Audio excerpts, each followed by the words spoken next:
Hi there, welcome to United and Everything Football Podcast. Always a great time to come to you, bringing you nothing but the best in the world of Manchester United and any other football-related issue that you feel like discussing. My name is Kwame. Today, everybody has deserted me, some way, somehow. Kwame has found a place to go. I don't know where he is. I'm still looking for that guy, still looking for him. Fento Tahiru was supposed to be joining us today, but Doomso has happened to him. Yao Frimpong was also supposed to join us, but I don't know what has happened to him. But Yao has an issue, so Yao couldn't join us. But I brought my prodigal son. Anytime I look for this guy, he always finds an excuse. Oh, I'm in school. Oh, he's a serious student. I'm joined by Victor Atitamaklo, a very, very good friend of ours, always here on the podcast with us. Great to have you, Victor. How are you doing, Vic? Great, Charlie. We're managing in Akufo this guy. In Akufo, or not? We still inside. I pray that as I'm recording, there is no sound. Speaking to all the people who are not in good standing with ECG. Hopefully, my light doesn't go off because it has happened to me before. One day I was recording with Gary Smith. And before I could say Jack, the light had gone off. Unfortunate. Charlie, it was quite interesting. But it won't happen today. But great to have you on the podcast with us. Today we've got some things to discuss. We'll preview the game against Chelsea in the English Premier League. Is match day 10. We'll be discussing that. Also, Ruben Amorim has finally been confirmed as the coach or the next coach of Manchester United. We'll bring you all the lowdown on the issues surrounding his appointment and every other thing. Victor will give us his perspective to these issues here and many more. With that and many more here on United and Everything Football. As usual, I know what to do. Subscribe to the channel. Please help us get to 2,000 subscribers. We are almost there. Please, if you've not subscribed to the channel, please do so right now as you watch me talk about it. Also, remember to hit the notification bell so that when we drop the content, it just comes to you and you're going to be the part of the first people to listen to the podcast. Your comment and your likes, please don't forget that as well. Let me make a quick turnaround. When I come back, Victor would set the ball rolling on what he thinks about Ruben Amorim. I've seen him write a lot of things on X. Maybe you can throw a lot more on what he thinks about the coach for us here on United and Everything. We'll be right back after this.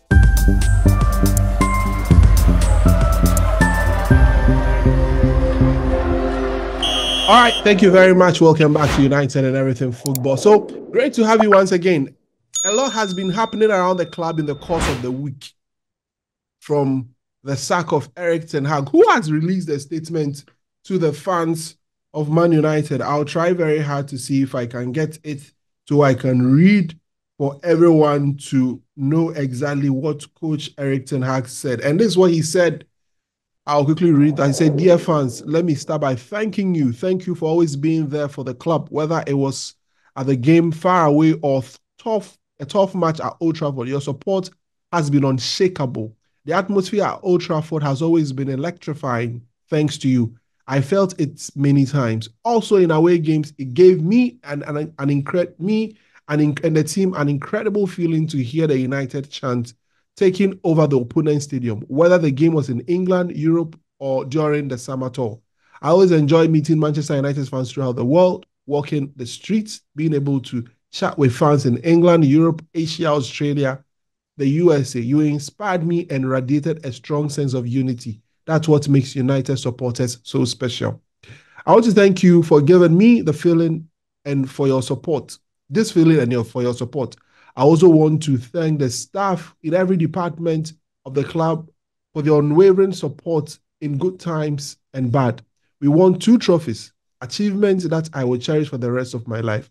Of course, my dream was to bring more trophies to the cabinet. Unfortunately, the dream has come to an end. I wish Man United fans nothing but success, trophies, and glory. Your support and warmth I received from everyone at the club helped me at home. Thank you for this chapter in my life." So that's Erik Ten Hag sending a message to us fans. He said he was addressing specifically the fans. But someone asked me on That's what about the players and other members of the club? Victor, do you think he intentionally omitted, or there is a special message he's probably going to deliver to the players and all of that? He can't. Thanks to non-disclosure agreements that are in the contract studies. So, whatever his views are, he would, if he's minded to, Yeah. share them with the player, Mm. be the directors, share them directly. But as for going public, he will be breaching so many clauses in the contract. Non-disclosure, some NDAs, right? But this letter probably should have come somewhere Mm. in May at the end of the year as a goodbye letter after the FA Cup win. That's probably when he should have been sacked. And then we get that this letter at that time. He Mm-hmm. gets to leave on a high. Mm-hmm. The club also gets time to prepare and then get an appointment in Yeah. place. But that didn't. He's wasted 3 months of our time in the new season. Water under the bridge. Water under the bridge, says Victor Achutamaklo. But Victor, events in the course of the week, what has been going through your mind? I mean, from the sack to Ruud van Nistelrooy's interim appointment, and then Ruben Amorim talks, flying to Lisbon, getting the contract signed, and officially being announced today as Manchester United new coach, not manager, new coach. To be very honest, I had hoped for a higher profile manager. Mm-hmm. I I wanted someone with a better guarantee of success because United have been down this road before. They've had all of these bright young coaches and the idea that they will come in and rejig things or restructure things on the football pitch, but things have not gone exactly according to plan. And I think for Ineos, because here's the thing, Ineos do not have eternity to fix Manchester United. They have a limited mandate. So with each person, the clock is ticking for them. And so it's important that they got it right. So I was thinking that, especially when you consider the fact that there is an interim manager in place who I think is competent enough to see Manchester United have a decent season, um, even if not make Champions League this season. But given the circumstances, I think a fifth or sixth place finish will be regarded as decent if the team is playing decent football and appears to have departed from the toxicity of the Erik Ten Hag era. I would have taken that from Ruud van Nistelrooy. While you use the rest of the season to set the wheels in motion for a substantive replacement, someone of a higher profile. And I'm talking here about someone like Xabi Alonso. I'm talking here about someone like Simone Inzaghi. I know it is very tempting for people to say that, oh, but come on, Alonso is wedded to Madrid, and Madrid are going to put a ring on his finger at the end of the summer. But no one knows for certainty. Today we're hearing reports that he may be the one to replace Pep Guardiola. None of these things are or is cast in stone. Yep. Even for Simone Inzaghi, as locked down as he appears to be with Inter Milan, Inter are perpetually flirting with insolvency. And there's one thing I know about managers all over the world. They want a stable structure that is able to facilitate their work. That has not been the case in the 2 years that he's been at the club, but he has worked wonders. He's taken them to the Champions League final.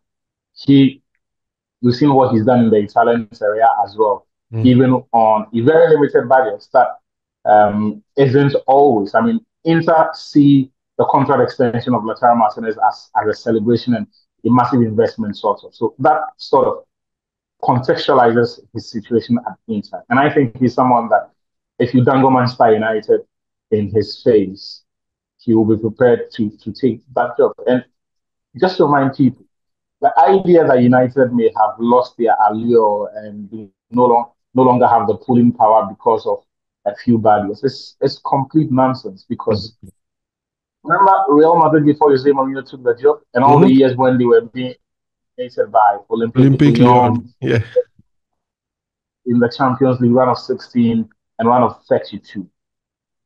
But when they wanted Jose Mourinho, they rolled out the red carpet for him, who at the time was the hottest commodity in coaching, Champions League winner at that time. He swapped Inter Milan for Real Madrid without blinking. Liverpool, since Rafa Benitez was struggling.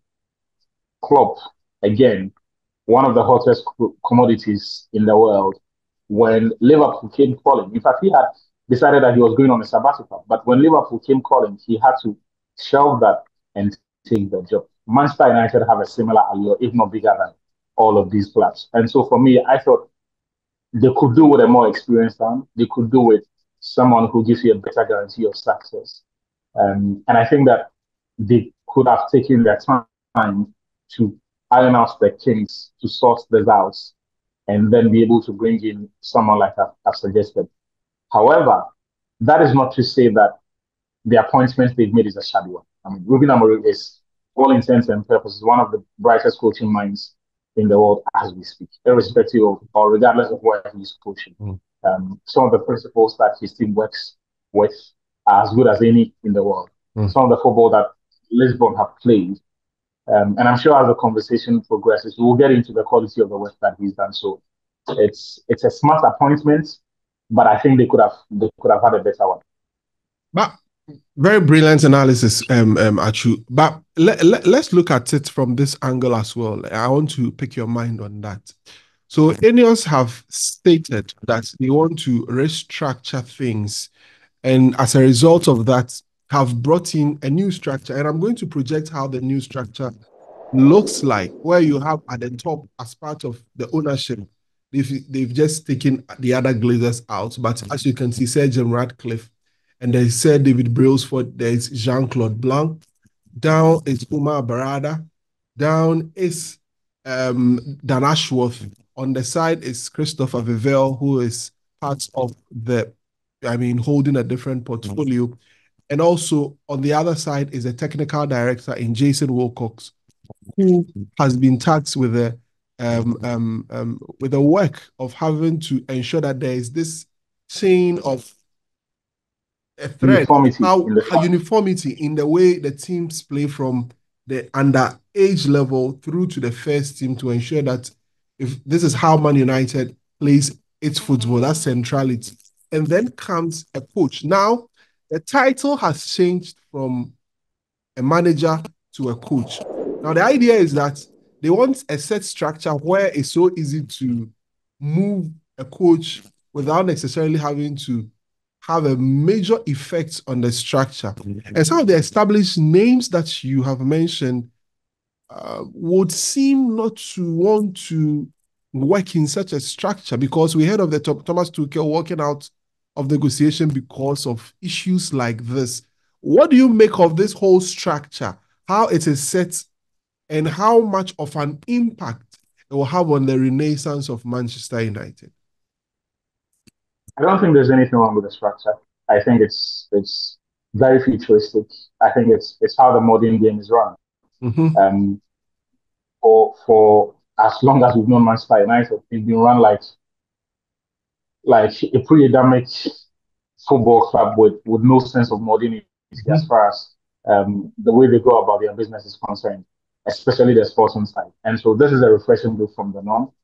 This is how you expect a properly run football club to have, where one man does not get it. Remember all of those years when Louis Van Gaal says he wants this player, and the conversation has to be with Ed Woodward or Joe Glazer, but no one with actual technical knowledge, no one with football knowledge, no structure in place to essentially interrogate that demand and establish whether or not that's the best United could get on the market.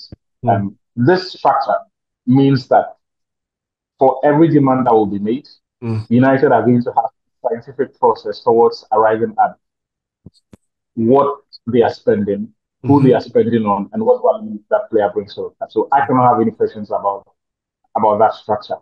And I don't look. I think that a lot of people have overplayed the idea that some managers may have pushed back on the structure. I don't think any manager worth his salt would have issues with the structure that Manchester United have in place. I don't believe that is the reason Thomas Tuchel said no. My suspicion is that, and this is my guess, because none of us are privy to the exact wording of that conversation. Yeah. my suspicion is that the level of resources he was going to have, the level of control Mm-hmm. or veto power he was going to have, Mm-hmm. because those are things that are important to every coach, irrespective of what structure they are working in. Jurgen Klopp infamously fell out with Michael Edwards at Liverpool. Mm-hmm. Liverpool had a fantastic. Klopp's disagreement with Michael Edwards was not his disapproval of the structure they had. Those are completely different issues. It was just a case of consistently having to knock heads with someone who's supposed to be your boss, Yeah. and who has the veto power in all of these things. And look, those disagreements are healthy Mm-hmm. until, to the extent that they do not get in the way of work, to the extent that they did not get in the way of the process, Mm-hmm. and the spirit of that particular process. I think those disagreements are quite healthy. And look, even at the time, for all that has been said about how Alonso rejected United in the past and Thomas Tuchel, the question that I've asked people is, when did they reject Manchester United? And when did Manchester United make those approaches? Mm-hmm. Right? When did they make that approach with Alonso? When did they make that approach with Thomas Tuchel?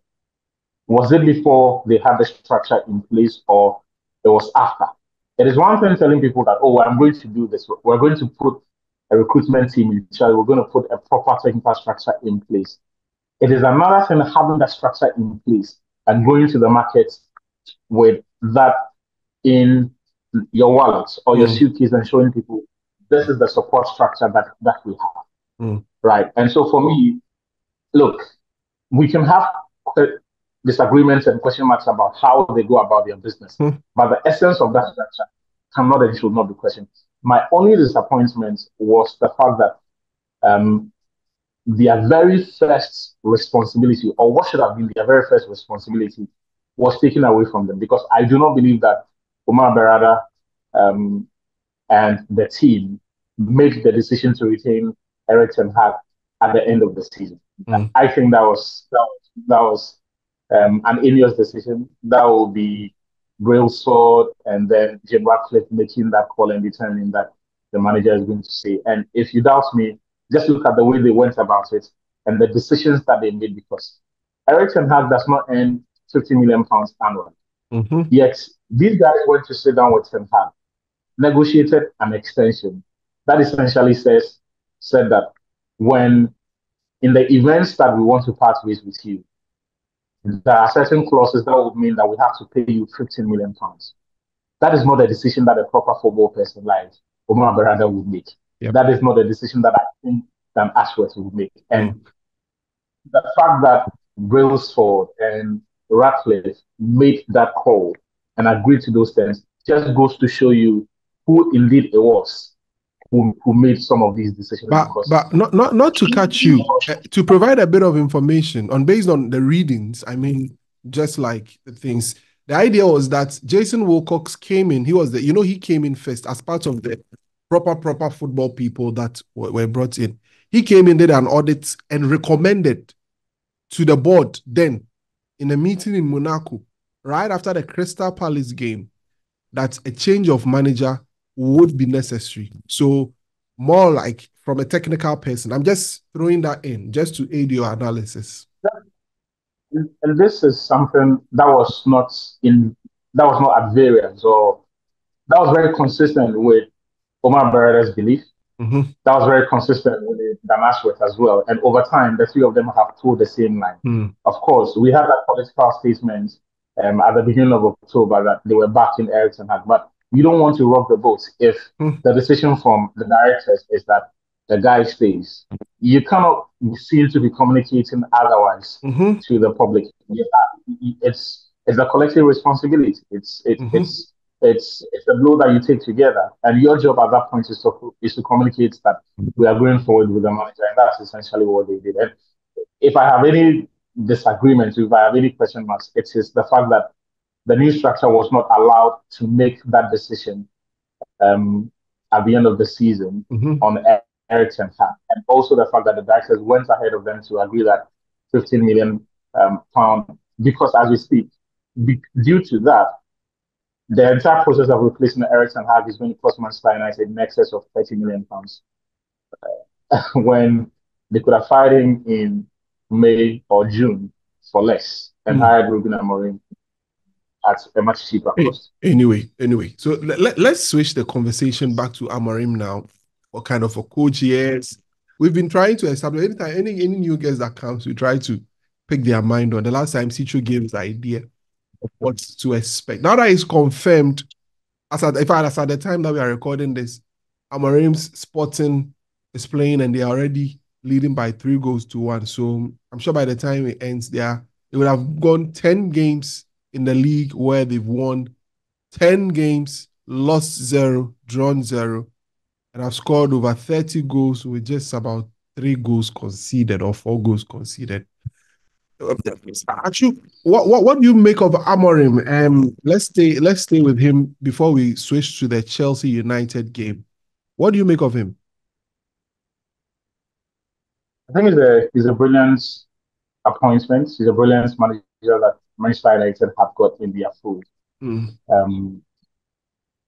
all accounts, he's a builder because, and just to give some context to the stats that people are talking about his success and all of that. Sporting Lisbon are not the biggest team in Portugal.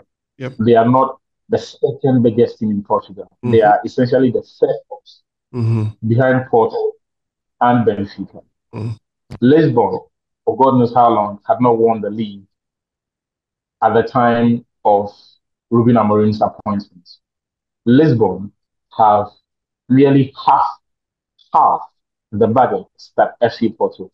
In fact, sometimes less than half the budget of FC Porto and Benfica.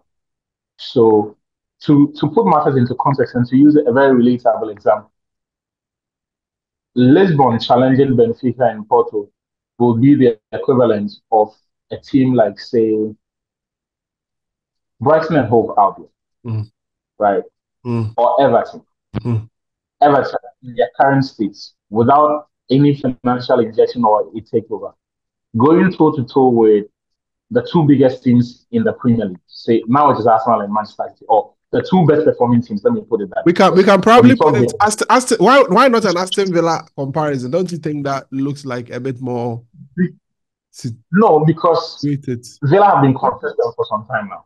I'm talking about at the point of going to the job. At the just point. So people get to. Okay. People understand the scale of the job that they're managing, right? So consider an Everton sort of appointment. Yeah. And the manager takes them to go and compete with City and today's Arsenal. Yeah. One, there is a gulf in terms of the quality of materials that he has to work with. There is a gulf in terms of the spending power and the investments that he will work with. So those were the conditions. Yet, in 4 years or in 5 years that he's been the manager at Sporting Lisbon, he's won 2 league titles. He's won 3, I think, domestic cups as well, and has played a brand of football that, without doubt, has been one of the best in Europe and easily the best in Portugal. So, in terms of instilling a playing style, winning with it, going against the status quo, he's very conversant with it. He plays football that is very, very brave. He's very dogmatic because, and one of the things Manchester United fans are going to hear a lot around this time is the fact that Amorim is very dogmatic and he is unwilling to change his 3-4-3, 3 variations of that particular formation and all of that. But he's a young manager, still trying to figure out what the world is and how they will react to his message. And so I would not put it past him adapting his modules for specific games or even sometimes to suit the squad that he's going to inherit at Manchester United. He's that smart. He's very inventive. He can find solutions. That is why very often you are going to see Sporting Lisbon defend with 3. And I think for listeners of this podcast, next week, Lisbon are playing Manchester City in the Champions League. You get a chance to watch his methods. You're often going to see his back 3 and the holding midfielder in front of that back 3 being the only ones defending. But He's very inventive in the way he moves the chips, or he moves the packs on the table to the extent that what appears to be a limitation or weakness is not always what it appears to be, because more often than not, he gets the results. Beyond the coaching, beyond the playing style, and all of this 3-4-3, for me, one other thing that also stands out for me is the fact that he's had to go through different iterations of the same Sporting Lisbon team. There was the team that he created that had Nuno Mendes and co. Mendes, who these days is the left back for PSG. There was the team that had, what's his name, Manu Ugarte, who today is at Manchester United. So he's built teams that have produced quality players that have moved on to big clubs in the world. And he still has found a way to reinvent the teams, introduce new layers of quality. And more often than not, the quality that he introduces are from within. And he does that by adding value to the players that he has to work with. So in terms of his personality, in terms of who he is, that's a bit of um, something to know about Ruben Amorim. We're also told that he works well by creating a very good bond and meritocracy, which is very important because thanks to some brilliant journalism in the last 4 days, we've come to know about how some of the Manchester United squad were at variance with Erik Ten Hag over his treatment of Cristiano Ronaldo, over his treatment of Harry Maguire, over his treatment of Jadon Sancho, and all of that. So it helps to know that the new manager coming in prioritizes human relationships and is someone who's very good at putting his arm around the players, making everyone feel important, and creating an enabling environment for everyone to thrive. Because you cannot work well with friction. Even with Jose Mourinho, who thrives with friction, people have come to, over time, we came to see that the success was not sustainable. He was never really able to sustain anywhere because friction is not something that people do well with. So it's good to have a manager like that coming. We also have been told about his personality and how he can establish an order of meritocracy. Anthony, for the longest time, has been horrible for my side.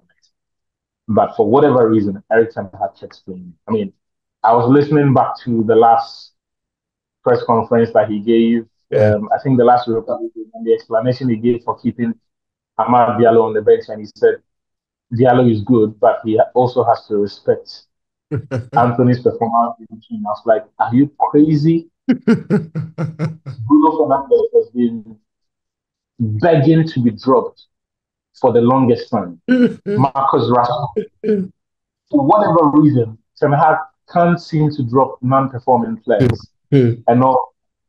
And so that culture of meritocracy that has not existed at Manchester United for God knows how long is something that you expect he will do something about, because it helps when players know that if I give my all, I'm not playing well and I have to be dropped. Yep. If I give my all, I will get a chance. It gives players belief and sort of encourages them to, give all their best and then see what the manager is going to do. So for me, I think, look, there are pluses to this. It's important that when he also comes in, he digs in his feet and is able to establish his order, because the reality is this. As rotten as the culture as Manchester United is, the same culture has made a lot of people comfortable. Yeah. Those people have benefited from the decay at Manchester United because no matter how bad, no matter how unavailable they are, they will get a contract extension with better terms. So is that example.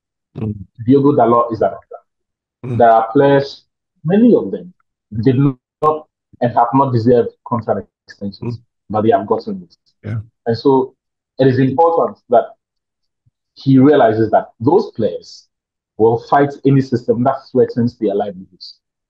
It is human nature that if you are used to corruption, if corruption benefits you, and someone comes in and attempts to change the status quo, to shift the paradigm, it will make you uncomfortable. Then, because it will be asking you to do things that you have not done in a long time, your body will reject it, your mind will reject it, and that is what I think Amorim needs to be very wary of opening his mind to the possibility that he is going to have pushbacks from quarters where he did not expect. He's going to have, and I'll give you an example. When Ralph Rangnick took over the club and he did that squad audits and he gave the information, somehow some people from the director, some people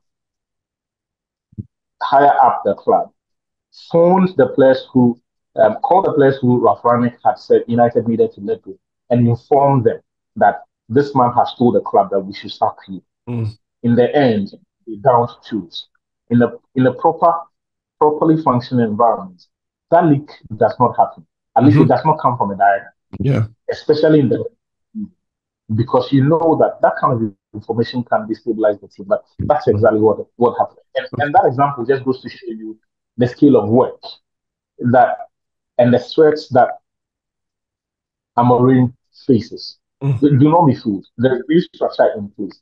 But the new structure does not mean that in 5 or 6 months of taking the job, they will be able to quickly whitewash and clean house, get rid of every other thing that has been a setback to Manchester United. And so, much as the coaching side is important, much as the part and the team management is also important, there is the human phase of it where people have a way of behaving, and he needs to be alive and open to all of that. Look, the job title may have been head coach, but the scale of work that Amorim has to do is probably bigger than 25 manager of the club titles at different clubs. Because this is the sleeping giants that people are feeding fat off. And those people are going to resist.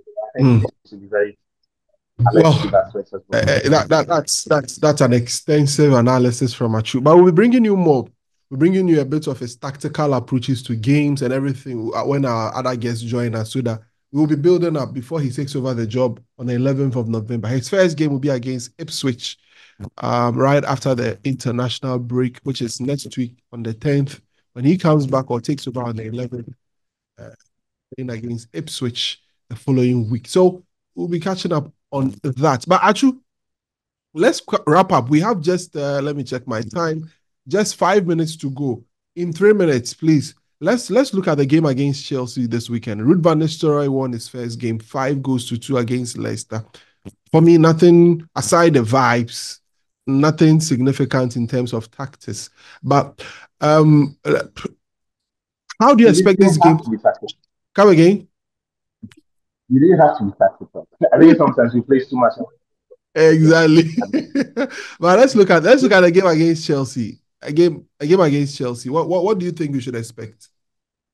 I tweeted that the midweek game was a good detox for Manchester. They just needed to go and flex their muscles and get rid of the toxins from the Erik Ten Hag era.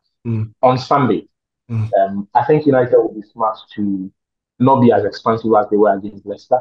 United are not prepared and provisioned to play any kind of attacking football. Yeah. And it would be suicidal to think that after 5 or 4, in fact, training sessions, suddenly be able to play on the front foot and maintain balance. Yeah. Play in a manner that allows them to maintain a very good shape, have a fitness to run up and down the pitch for 90 minutes, and play in a way that will involve their best players so that they can influence the game. I don't think it's too short a time to get the team to play in that way. That is why for situations, the best approach is always to be pragmatic and operate with a mid block because it's Old Trafford. You can't play a low blocker at Old Trafford. Yeah. Operate with a mid block with relevance or smart space in between the players so that you know that even when you take risks, there is a reasonable chance of you being able to deal with any spillovers that may happen. Because, and I'm saying that because apart from the idea of it's at home, so we have to play on the front foot.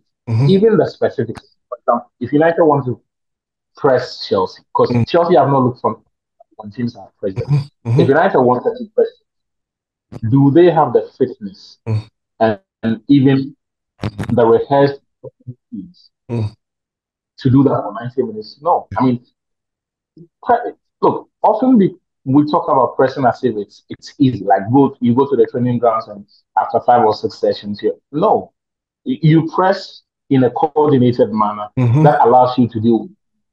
You press with a certain intensity, intensity and fitness levels that you only arrive at Mm. having had a very specific set of fitness regime that equips you and puts you in the right physical condition to be able to execute that Yeah. kind of pressing and that kind of football. So I don't think that United would have to adopt any plan like anything expansive. Be Mm. very conservative, go with a mid block, and allow the players to be very disciplined in that particular game. You, Nobody's going to kill Ruud van Nistelrooy if United get a draw from that game, or Mm. even if they lose it performance. Look, we're all realistic and very aware that Mm. this is not a good team. Yeah. Yes, Ten Hag may have his exit does not fix all of the problems that Manchester United have had. Even Ruben Amorim is not going to be able to do that in a year. Okay. So be pragmatic and show Chelsea the respect that they deserve in the sense that they have made some strides since the appointment of Enzo Maresca. That's it. That's Achu Tamaklo and his perspective on the game against Chelsea. Thank you very much, Victor, for joining us on the podcast today. It's been great having you with us. Remember to hit the subscribe button and hit the notification bell. And also leave a comment, smash the likes for us. It's very, very important. That's a lot for the channel. We'll be back after the game against Chelsea. We'll be breaking it down for you. Hopefully it's a win and nothing more. If we get a draw, we'll be here. Thank you very much. We'll see you on the next one. Have a great time. Bye-bye.